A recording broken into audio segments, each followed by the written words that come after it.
The consensual history insists that all the events concerning the biblical patriarchs occurred precisely and exclusively on the territory of the modern Mesopotamia and Syria. Nevertheless, it is immediately acknowledged that as to what concerns the identity of the patriarchs Abraham, Isaac, and Jacob, one can just reiterate that the information obtained as a result of the most fruitful excavations in Syria and Mesopotamia was extremely meager, or simply non-existent. One might wonder just how justifiable it is to search for traces of the biblical patriarchs in modern Mesopotamia.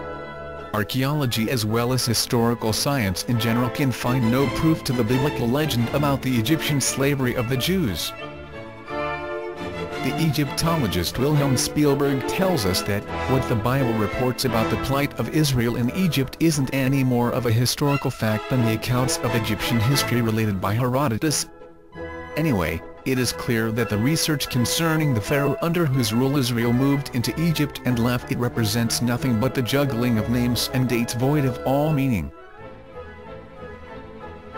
Could an altogether different country be described by the name of Egypt?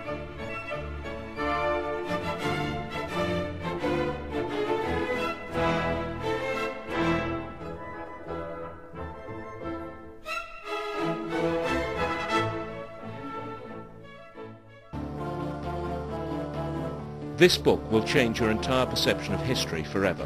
What if ancient Rome, Greece, and Egypt were invented during the Renaissance? What if the Old Testament was a rendition of events in the Middle Ages? What if Jesus Christ was born in 1053 and crucified in 1086 AD? Sounds unbelievable? Not after you've read History, Fictional Science by Anatoly Fomenko, the leading mathematician of our time.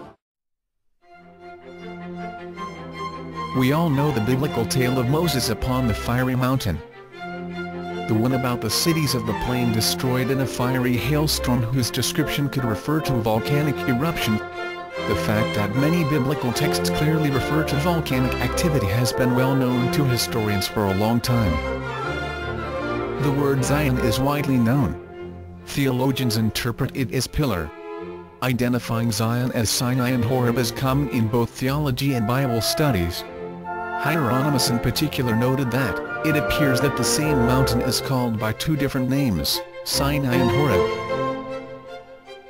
The believers believe everything the Bible tells them without questioning, whereas the vehement atheists renounce everything the book has to say as nonsense, absurdity and malignant spells used for enslaving the people and keeping it obedient and ignorant. The rational person shall however try to think of what the ancient author could really be referring to. Volcanoes? But there aren't any active volcanoes anywhere in the Middle East, nor northern Africa, nor most of continental Europe, for that matter. However, there is an exception: Italy and the famous Vesuvius. It is at a considerable distance from Palestine, granted. But let us sit down for a second, draw our breath and make the heretical presumption that the real events that became reflected in the book we know as the Bible really took place elsewhere. Despite of what the illustrations in the modern Bibles are telling us.